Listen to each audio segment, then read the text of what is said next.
नमस्कार, बहुत स्वागत आप सभी का हिंदी खबर पर। मैं हूं आपके साथ ऋतु भंडारी। शुरुआत करते हैं जहां आम आदमी पार्टी के राष्ट्रीय संयोजक और दिल्ली के पूर्व मुख्यमंत्री अरविंद केजरीवाल ने आबकारी नीति मामले में नया और अपना न्यायिक सत्याग्रह तेज कर दिया है। मंगलवार को केजरीवाल राजघाट पर महात्मा गांधी के मार्ग पर सत्याग्रह का संदेश दे रहे हैं, जहां बापू का आशीर्वाद लेने के लिए केजरीवाल और मनीष सिसोदिया राजघाट पर पहुंचे।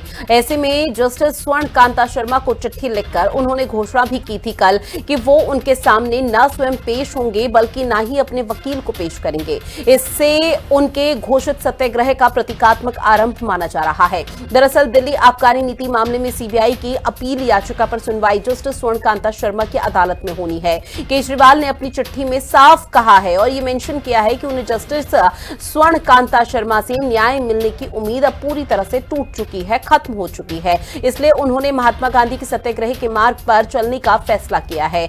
अपनी चिट्ठी में केजरीवाल ने लिखा है कि ये फैसला उन्होंने अपनी अंतरात्मा की आवाज सुनकर लिया है। उन्होंने ये भी कहा कि वो अदालत के किसी भी निर्णय को या किसी भी फैसले को स्वीकार करेंगे और उसके परिणाम भुगतने के लिए तैयार भी हैं। साथ ही उन्होंने ये अधिकार सुरक्षित रखा है कि वो इस आदेश के खिलाफ सुप्रीम कोर्ट का दरवाजा भी खटखटा सकते हैं। इस पूरे घटनाक्रम ने दिल्ली की राजनीति और न्यायपालिका के बीच एक नई बहस छेड़ दी है, जहां बीजेपी ने इसे न्यायपालिका पर दबाव बनाने की कोशिश बताया, जबकि आम आदमी पार्टी इसे न्याय के लिए शांतिपूर्ण और गांधीवादी संघर्ष बता रही है। अब इस पर जोरों के साथ सियासत हो रही है। तमाम तरह के रिएक्शन सामने आए हैं, लेकिन सियासतदानों का क्या कुछ कहना, पहले आपको जरा वो सुनवा देते हैं। हम अदालत का बहुत सम्मान करते हैं। हम अपने देश की न्याय प्रणाली का बहुत सम्मान करते हैं। न्याय प्रणाली ने हमें बेल दिलवाई, आरोप मुक्त किया।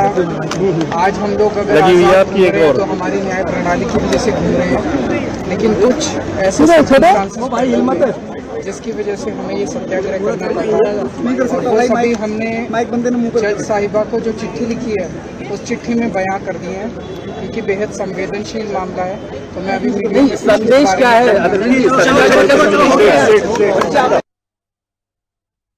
जब उनका विश्वास कोर्ट में खो गया तो मैं समझता हूँ कोर्ट को उस केस को रखने का कोई अधिकार नहीं होना चाहिए। केस तुरंत जो है तब्दील होना चाहिए। अब तो बहुत सारे और जो उनके साथी हैं, मनीष सिसोदिया जी हैं और साथी हैं, उन्होंने भी कहा है कि हमें इस कोर्ट पे विश्वास नहीं है। तो मैं समझता हूँ इस कोर्ट को तुरंत इस केस से पीछे हट जाना चाहिए और किसी कोर्ट को तब्दील कर देना चाहिए।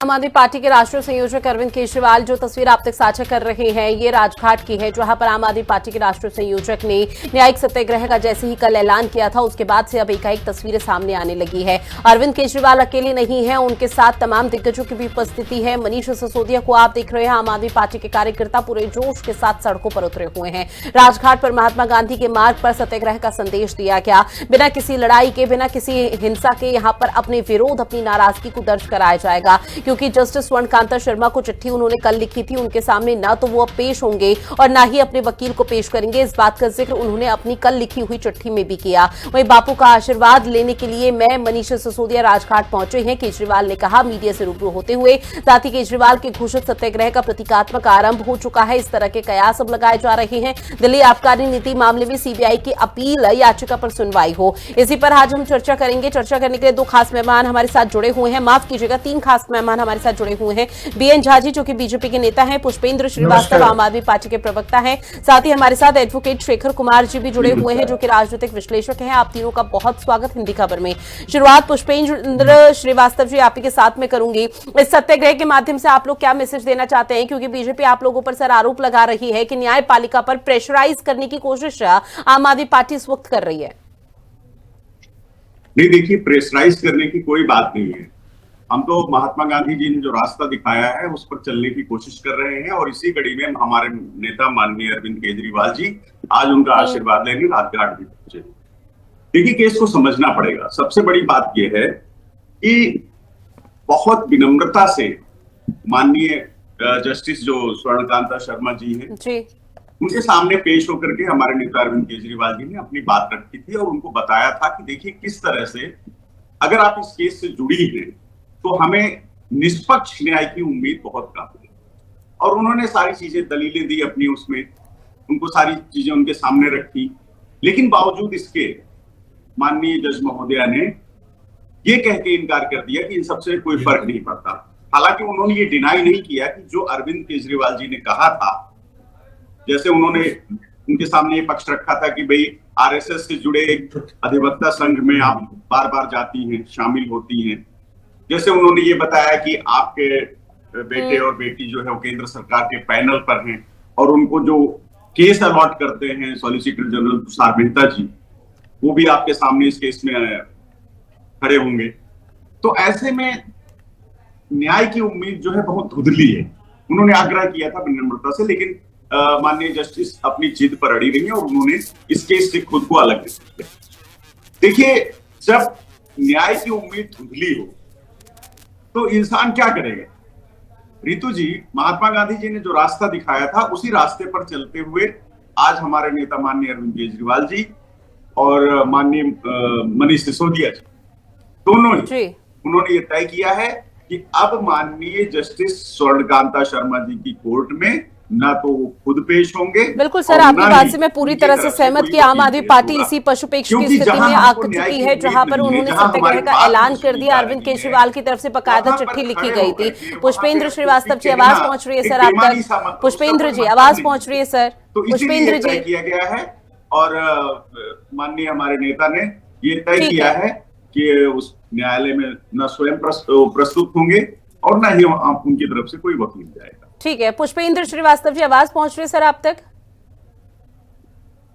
जी जी, मैं तो बोल रहा हूँ, आप मेरी आवाज नहीं, मैं बीच में आपको इंटरप्ट कर रही थी तो आप तक शायद आवाज नहीं पहुंच पाई क्योंकि आपने कोई खास रिस्पांस किया नहीं। लेकिन सर, सवाल यही उठ रहा है कि अगर आप लोगों की तरफ से सत्याग्रह का यहाँ पर जो ऐलान किया गया है, इस जो तस्वीरें देखने को मिल रही है उसको सत्याग्रह का नाम दे दिया गया, लेकिन बीजेपी अभी भी उसी सवाल पर अड़िग है। बीजेपी ये कह रही है कि भाई ये तो न्यायपालिका पर प्रेशर बनाने की कोशिश हो रही है ताकि जो भी चीजें यहाँ पर चलेंगी सुनवाई के दौरान भी तो फैसला आप लोगों के पक्ष में आ जाए। तो क्या ये न्यायपालिका की गरिमा को ठेस नहीं पहुंचाता?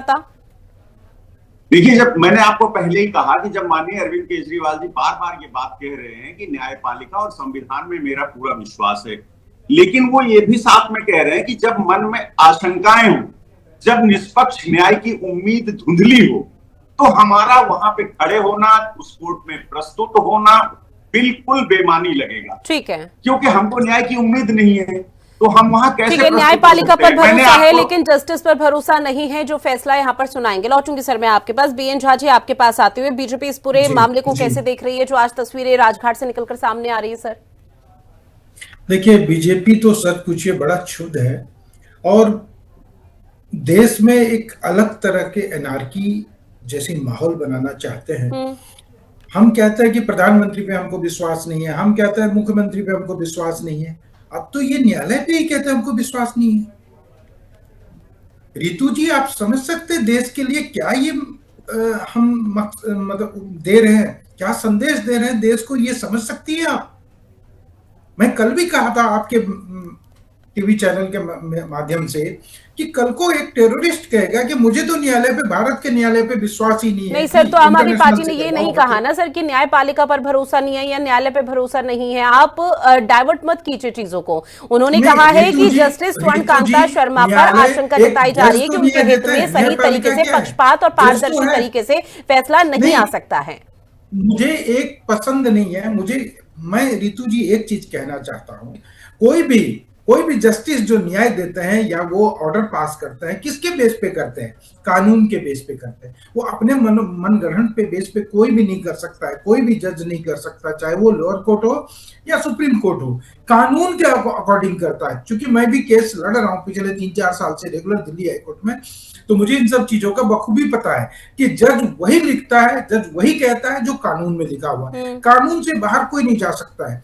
तो कानून से बाहर इसीलिए तो लोअर कोर्ट, अपर court, session court, high court, supreme court बनाया गया है। अगर यहाँ पे आप हार जाते हैं या आपके खिलाफ दे देती है गलत डिसीजन, तो सर्वोच्च न्यायालय है ना, आप वहां जाइएगा। आप सीधा कह रहे हैं नहीं मुझे ये पसंद नहीं, इसको हटाओ, हम ये करेंगे, ये तो गलत बात है ना रितु जी।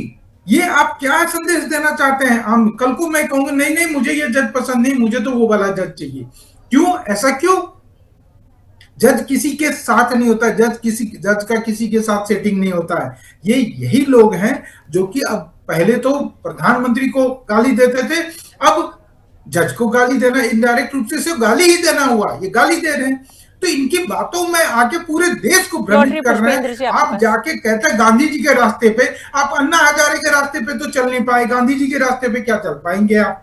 अन्ना हजारे के रास्ते पे तो चल नहीं पाए, धोखा दिए सबको, आज तक धोखा दिए हैं। आपकी टीम की पूरी लोग जो लोग आपको कहा कानूनी रूप से चलने के लिए, उनको धक्का मार के बाहर किया, और आप क्या बात करेंगी कानून की? तो ये आम आदमी पार्टी है। ठीक है, राजनीतिक विश्लेषक का रुख करते हुए सर आपके पास आते हुए शेखर कुमार जी, जिस तरह से आम आदमी लौट रही, पुष्पेंद्र जी 1 मिनट में लौट रही हूँ, एक बार मैं शेखर कुमार जी से भी उनका ओपिनियन जान लूं। सर, चूंकि देखिए आम आदमी पार्टी बीजेपी आमने सामने आ चुकी है और कोई ये पहली दफा नहीं है, लेकिन इस बार जो आम आदमी पार्टी की राहें हैं वो निश्चित तौर पर काफी मुश्किलें हैं उन राहों में, लेकिन आम आदमी पार्टी का सीधे तौर पर कहना है कि एक संदेश देने की कोशिश रहेगी और हम पूरी तरह से अपने बातों को लेकर अड़े हैं, लेकिन अब आगे क्या दिशा और दशा तय होगी? देखिए, अरविंद केजरीवाल जी का ये जो कदम है, इसके बहुत दूरगामी परिणाम होंगे। कारण ये है कि ये जो रिक्यूजल वाला मामला था सारा, इसमें आपको एक टेक्निकलिटी समझनी पड़ेगी कि अरविंद केजरीवाल जी ने कुछ तथ्य बताए कि ये तथ्य जिनके आधार पर मुझे एक आशंका है कि मुझे आपके न्यायालय से इंसाफ नहीं मिलेगा। उन तथ्यों के जवाब में जो जजमेंट आया है जस्टिस स्वर्णकांता शर्मा जी का, वो कहीं ना कहीं उसमें बहुत सारी बातें क्लियर नहीं हो रही हैं। जैसे उनका ये कहना है कि अगर मैं कुछ ही 5 मिनटों में मैंने इतने 100 पन्ने पढ़ लिए, ये तो जज की एबिलिटी होती है, ये एक इनसाइड डोमेन है जुडिशरी का, उस पर बाहर बहस नहीं हो सकती, मैंने कैसे पढ़ लिया। उनके बच्चे वहां पर जो प्रैक्टिस कर रहे हैं, उन सब बातों पर कोई जवाब नहीं आया। लेकिन स्वर्णकांता जी ने अपने जजमेंट में एक बात ये कही कि केजरीवाल जी ने कोई सबूत पेश नहीं किया है हमारे सामने, और ये सारे आधारहीन आशंका है।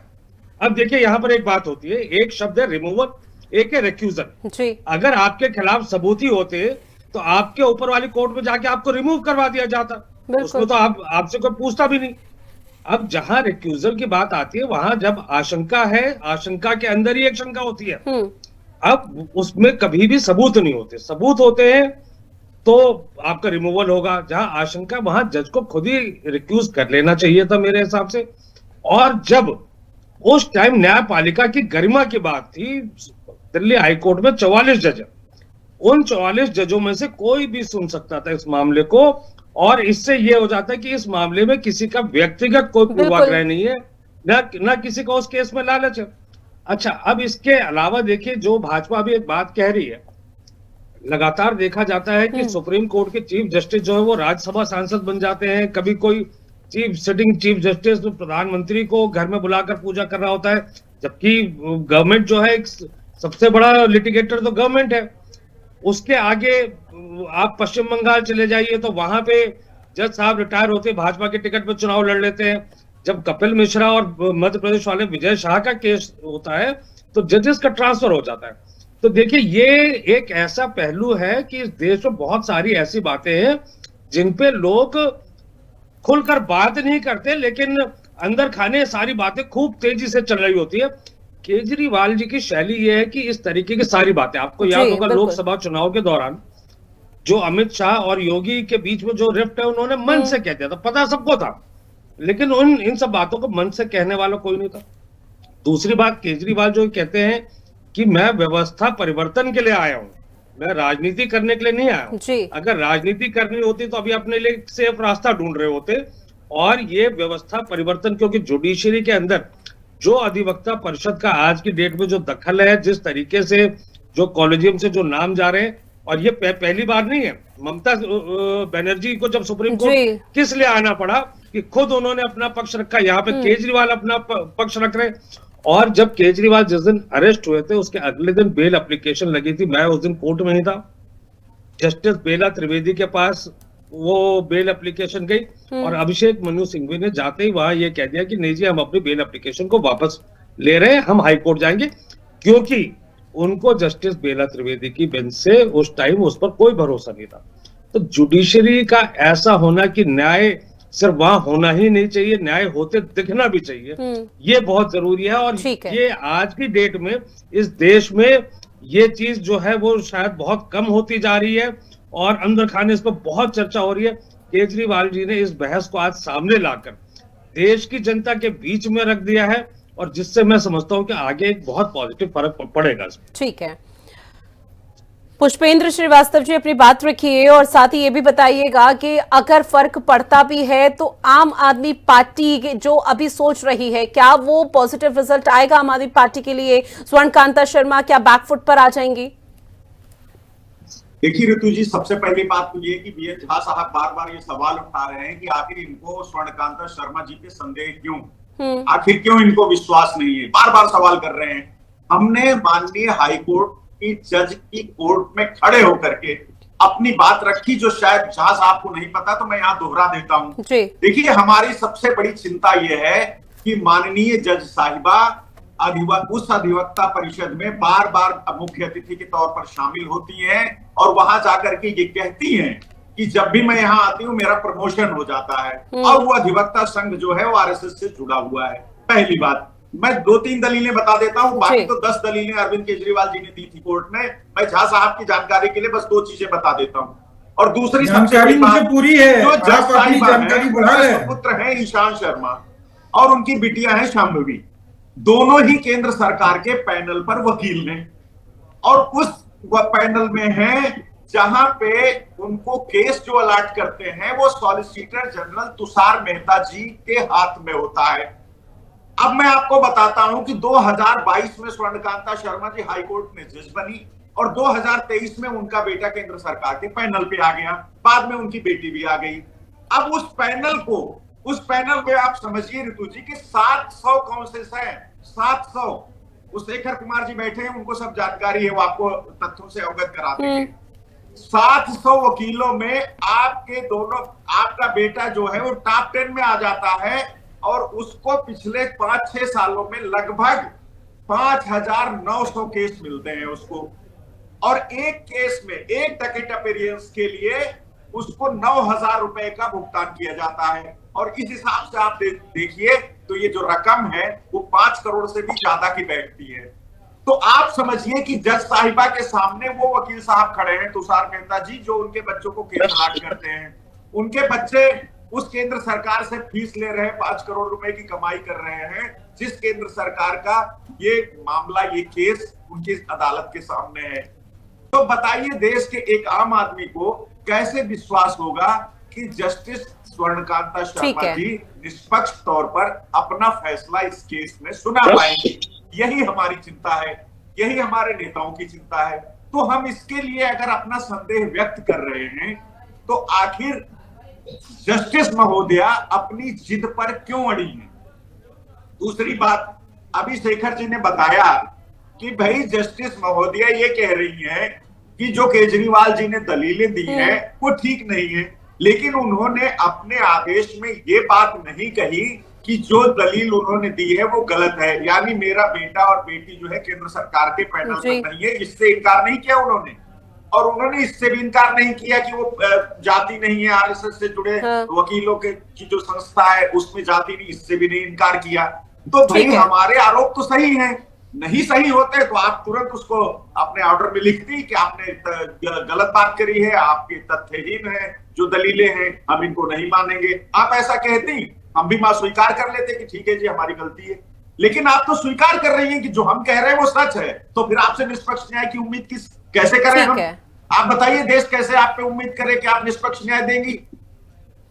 ठीक है बीएन झा जी, चूंकि देखिए अगर यहाँ पर अब बहुत सख्ती से कदम उठाना होता तो रिक्रूजल ना दायर करते हुए, जिस तरह से शेखर कुमार जी ने भी जिक्र किया, तो वो सीधा रिमूवल दायर करते। रिमूवल के बाद तमाम जो जज हैं उनकी जगह कोई और सुनवाई इस पूरे मामले की करता। लेकिन अगर किसी भी दिग्गज नेता का, किसी पॉलिटिकल पार्टियों के दिग्गजों का इस तरह से भरोसा न्यायपालिका या जस्टिस से उठ जाता है, तो आप लोगों को नहीं लगता एक पॉलिटिकल पार्टी होने के नाते कि लोकतंत्र के अधिकार को पूरी तरह से खत्म करने की कोशिश है, और लोकतंत्र अगर अब सेफ नहीं है तो उसको लेकर आप लोगों को कोई कदम उठाना चाहिए? रितु जी, अगर लोकतंत्र सेफ नहीं है तो वो केजरीवाल का सेफ नहीं है। आपको मैं पहले भी अभी भी बताता हूं, एक्चुअली आम आदमी पार्टी के दिमाग में घुसता नहीं है कि कानून प्रक्रिया जो है, न्यायालय जो है, वो संविधान में लिखा हुआ हमारे डॉक्टर भीमराव अंबेडकर द्वारा और समय समय पे जो संविधान चेंज हुआ उससे माना जाता है, ना कि केजरीवाल और आम आदमी पार्टी के मनगढ़ंत बातों से होता है। चाहे कोई भी चीफ जस्टिस हो, वो क्या अपने मन से कानून बना देंगे? कानून हमेशा बनता है किताब में जो लिखा हुआ है, हमारे कॉन्स्टिट्यूशन में जो लिखा हुआ लेकिन है। सर अगर पक्षकार को लग रहा है कि पक्षपात तरीके से, पारदर्शी तरीके से सुनवाई नहीं होगी, उनके हित में फैसला नहीं आ सकता है, तो आपको नहीं लगता है कि ईगो की लड़ाई चल रही है? रितु जी, बात तो यही मैं तो आपको बहुत सारे उदाहरण एक सेकंड पुष्पेंद्र जी कंप्लीट होने दीजिए एक बार बीएन झा जी की बात। वो कानून को ना, वो कानून को सर एक एक करके मुझे ऑडियो म्यूट करवाना पड़ेगा। पुष्पेंद्र श्रीवास्तव जी एक बार सुन लीजिए, बीएन झा जी बीजेपी का परसेप्शन सुन लीजिए। उसी को मानना पड़ेगा। इनके चिल्लाने कूदने से कुछ नहीं होता है। एक्चुअली इनको डर है, इनको डर है, ये भ्रमित करना चाहते हैं जनता को, देश को भ्रमित करना चाहते हैं, देश में कानून व्यवस्था जो है उसको भी ये घिनौनी करना चाहते हैं। यही इनकी मंशा है कि देश में एक गृह युद्ध छिड़ा दे ताकि केजरीवाल की जो बात है वो सच हो जाए। पहले भी इन्होंने यही किया। बीएन झा जी मुझे बताइए, पीसीआर पहले तो आम आदमी पार्टी के प्रवक्ता का ऑडियो प्लीज म्यूट कर दीजिए। बीएन झा जी एक बार फिर से आपके पास आते हुए, जो सत्याग्रह आज अरविंद केजरीवाल की तरफ से किया जा रहा है, आम आदमी पार्टी के लोग सड़कों पर उतरकर राजघाट पहुंच रहे हैं, क्या ऐसे गृह युद्ध छिड़ जाएगा देश में? और अगर गृह युद्ध छिड़ जाएगा तो आप लोग कहां हैं? आप लोगों की तरफ से क्या कोई सेफ जोन नहीं खेला जाएगा? पॉलिटिकल पार्टी होने के नाते आप अपनी, ठीक है इसीलिए कह रहे हैं, हम तो इसीलिए कह रहे हैं सर, आप तो वही भाषा बोल रहे हैं जो बाकी लोग भाषा बोल रहे हैं। एक पॉलिटिकल पार्टी होने के नाते यहाँ पर एक स्टैंड तो आप लोग लीजिए कि अगर सामने वाला रिक्यूजल यहाँ पर दायर कर रहा है तो आप लोगों की तरफ से यहाँ पर बोलना चाहिए कि भाई ठीक है, अगर इस तरह की कोशिश है तो बाकी जो जस्टिस है, जो जज है, वो इस पूरे मामले की सुनवाई कर लें। अगर जस्टिस शर्मा ने कानून के अवहेलना करते हुए कोई डिसीजन दे तब तो आप आवाज उठाएं। क्या कानून प्रक्रिया में जो लिखा हुआ उसके तहत दे रही तो आप कैसे आवाज उठा सकते हैं? इसका मतलब है आप एक मनगढ़ंत, आप चाहते हैं कानून व्यवस्था न्यायपालिका के खिलाफ एक षड्यंत्र रच के देश में एक संदेश दे ताकि कोई चोर, उचक्का, डकैत कोई भी आए वो कहे मैं तो इस जज से नहीं सुनवाई करूंगा, मैं तो उस जज से करवाऊंगा, मैं तो इंटरनेशनल पोल में जाऊंगा वहां सुनवाई करूंगा, मैं तो भारत के सर्वोच्च न्यायालय को नहीं मानता कि नहीं करूंगा। केजरीवाल ये संदेश देना चाहते हैं। इतिहास में बहुत सारे जजों ने अपने आप को उन केसों से हटाया जहां उनको लगता था कि शायद वो वहां न्याय जो है दे नहीं पाएंगे सही तरीके से। ऐसा कोई पहली बार नहीं हो रहा, नहीं है। केजरीवाल एक अनोखा शुरू से उनका यही रहा, ईडी गलत है, सीबीआई गलत है, प्रधानमंत्री गलत है, बस उसको जाके बिठा दो जहां वो अपना शीश महल में रह के भ्रष्टाचार के विरोध में आए थे, भ्रष्टाचारी बन गया, उसका कोई नहीं चर्चा है। जैसे उनको हटना पड़ा अपने उस केस से जो जिसकी वो सुनवाई कर रहे थे। ये कोई नई बात थोड़ी हो रही है। ठीक है, आखिरी रिएक्शन शेखर कुमार जी आपके पास आते हुए, सर जो संदेश आम आदमी पार्टी देने की कोशिश कर रही है उससे क्या दिल्ली की सियासत का जो पारा है वो हाई होगा अब आने वाले समय में? देखिए, मुझे लगता है कि ये सियासत की बजाय जुडिशियल सिस्टम पर बहुत ज्यादा इस पर फर्क पड़ेगा, क्योंकि देखिए अभी आपको याद होगा हेमंत सोरेन जो एक सिटिंग चीफ मिनिस्टर थे वो अरेस्ट हो गए। उस केस में क्या निकला? कुछ भी नहीं। केजरीवाल सिटिंग चीफ मिनिस्टर थे, यहाँ मनीष सिसोदिया, संजय सिंह, सत्येंद्र जैन सब अरेस्ट हो गए। उस केस में क्या निकला? कुछ भी नहीं। आज जो जनता के समर्थन से जो लोग जीते हुए सत्तारूढ़ नेता रहे वो अगर जेल के पीछे भेज दिए गए और उस टाइम पर अगर जुडिशरी कॉशियस नहीं रही तो ये देखिए ये बहुत जुडिशरी के लिए आप लोग भूल गए कि हमारे माननीय गृह मंत्री किसी केंद्र सरकार ने क्या किया था? आप लोग भूल गए। तब जुडिशरी सिस्टम कहाँ था? आप लोग भूल रहे हैं, ये बात भूल रहे हैं आप लोग। किसी माननीय प्रधानमंत्री और गृह मंत्री पे आरोप लगाने वाले आज आवाज उठाइए, आज उसको ठीक है, जो चीज आपके शासन में हुई थी वो अब अपने शासन में कर रहे हैं। बहरहाल लेकिन इस पूरे मुद्दे को लेकर अब आगे किस तरह से तस्वीरें सामने आती है, अरविंद केजरीवाल आम आदमी पार्टी की तरफ से क्या मैसेज देने की कोशिश की जाती है, ये आने वाला वक्त बताएगा। आप सभी मेहमान हमारे साथ जुड़े, चर्चा की, उसके लिए बहुत शुक्रिया। खास पेशकश में इतना ही, आप बने रहिएगा हिंदी खबर के साथ। नमस्कार।